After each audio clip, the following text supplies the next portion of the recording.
سے پہلے ہم یہ بات کرتے ہیں کہ جن لوگوں نے صحابہ کرام کے ساتھ دشمنی کی ہے اس کی واحد وجہ کیا ہے؟ اس کی واحد وجہ یہ ہے کہ وہ لوگ کافروں کے ٹکڑوں پر پلنے والے ہیں، کافروں کے ٹکڑوں پر پلنے والے ہیں۔ انہوں نے کفر کے ٹکڑے کس لیے کھائے ہیں؟ ان کے ٹکڑے کھانے کا مطلب یہ ہے انہیں پالا کافروں نے اس لیے ہے تاکہ دین کو خراب کریں۔ اب یہاں پر سیدھی سی بات ہے کہ ہم تک قرآن کیسے پہنچا؟ نبی کریم صلی اللہ علیہ وآلہ وسلم جو ہمیں قرآن دے کر گئے، وہ قرآن جو آج ہمارے پاس دو گتوں کے درمیان موجود ہے، یہ اس طرح تو نہیں تھا۔ کچھ حصہ کسی کے پاس تھا، کچھ حصہ کسی کے پاس تھا، کچھ حصہ کسی کے پاس تھا۔ اس قرآن کو جمع کس نے کیا؟ اور پھر جب وہ قرآن جمع ہو گیا پھر اس کے اندر بھی مسئلہ بن گیا۔ عربی زبان میں قرآن تھا، حجاز والوں نے اپنی بولی میں پڑھنا شروع کر دیا، یمن والوں نے اپنی بولی میں پڑھنا شروع کر دیا، شام والوں نے، مصر والوں نے اپنی بولی میں پڑھنا شروع کر دیا۔ اب ایک حجازی بولی پر کس نے جمع کیا؟ یہ صحابہ کرام نے جمع کیا۔ اب جب ہم صحابہ کرام کو مشکوک کر دیں گے تو قرآن کہاں بچے گا؟ بڑے دکھ کی بات ہے۔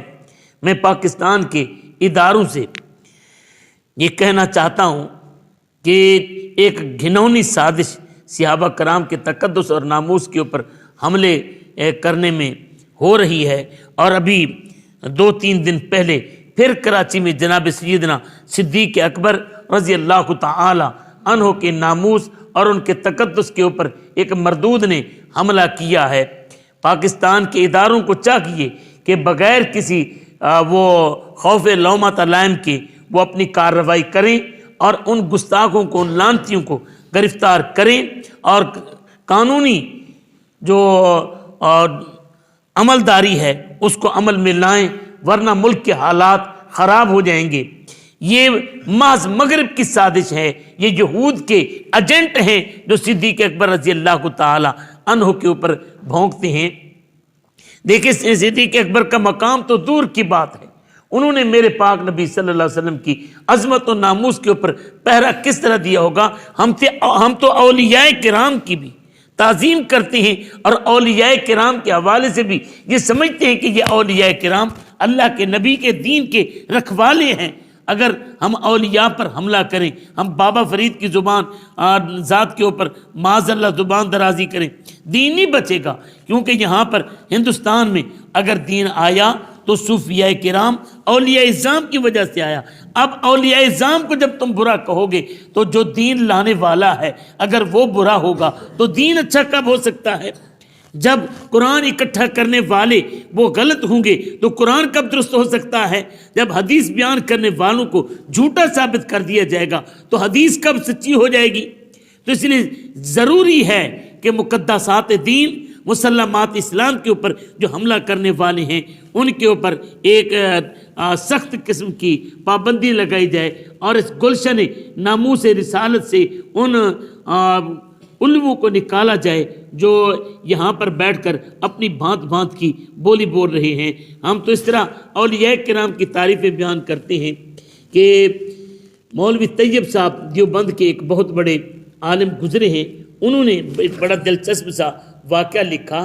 حضرت حاجی امداد اللہ مہاجر مکی رحمۃ اللہ تعالی علیہ، یہ مولانا قاسم نانوتوی صاحب کے پیر و مرشد ہیں، اشرف علی تھانوی صاحب کے ان کے پیر و مرشد ہیں، مولانا اشرف علی تھانوی صاحب کے پیر و مرشد ہیں۔ تو حاجی امداد اللہ مہاجر مکی رحمۃ اللہ تعالی علیہ اب زیارت حرمین شریفین کے لیے تشریف لے گئے مکہ میں۔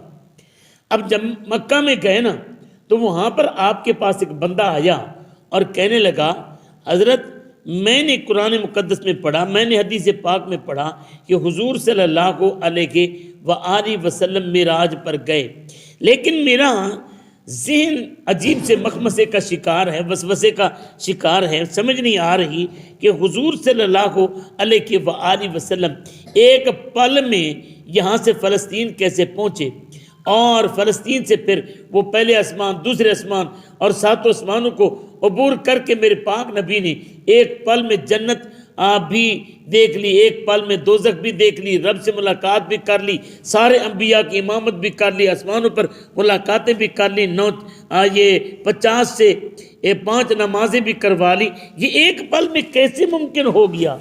حضرت امداد اللہ مہاجر مکی رحمۃ اللہ تعالی علیہ، جمعہ کا دن تھا، آپ نے فرمایا میاں بات سن، جب نماز کا وقت قریب ہو جائے نا تو 10-15 منٹ رہتے ہوں تو میرے پاس آ جانا، پھر نماز چل کر پڑھیں گے، میں تمہیں بتاؤں گا۔ یہ خانہ کعبہ کے قریب ہے جبل ابو قبیس، جبل ابو قبیس کے پاس آپ کی رہائش تھی۔ آپ نے اس کا ہاتھ پکڑا اور ہاتھ پکڑ کر چل پڑے، جبل ابو قبیس کی ایک طرف سے چڑھے تو جب اترے نا تو سامنے گنبد خضرا تھا، سامنے گنبد خضرا تھا۔ اب جبل ابو قبیس مکے میں خانہ کعبے کے پاس، چڑھے جبل ابو قبیس پر، جب اترے تو سامنے خانہ کعبہ۔ یہ میں نے نہیں لکھا، یہ دیوبندیوں کے پیر نے لکھا ہے، امام نے لکھا ہے۔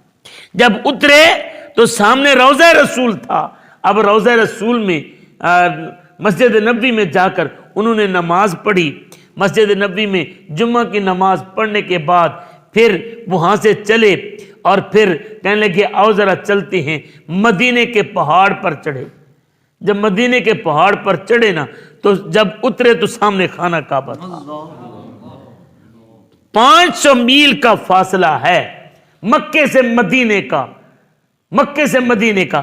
جو اللہ کا ولی ہوتا ہے اس طرح پہرا دیتا ہے۔ اس نے کہا کہ بابا یہ کیسے ہو سکتا ہے کہ جمعہ کی نماز سے اذان سے 15 منٹ پہلے چڑھے ہم پہاڑ پر ہیں مکے کے جبل ابو قبیس پر، اور پھر جب اترے ہیں تو مدینے پہنچ گئے تھے، اور جب مدینے کے پہاڑ سے چڑھے تو پھر اتر جبل ابو قبیس سے خانہ کعبے کے سامنے اتر رہے تھے۔ یہ کیسے ہو سکتا ہے؟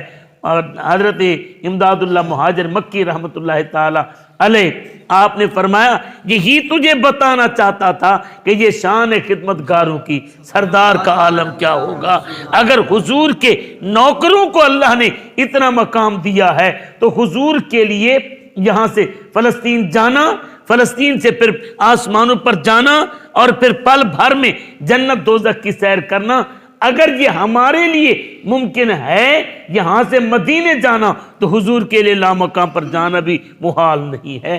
تو ہم تو یہ سمجھتے ہیں کہ اولیاء کرام ہوں، ہم یہ سمجھتے ہیں کہ صحابہ کرام ہوں، ہم یہ سمجھتے ہیں کہ اہل بیت کرام ہوں، یہ سارے نبی کے دین کے رکھوالے ہیں، سارے نبی کے دین کے رکھوالے ہیں۔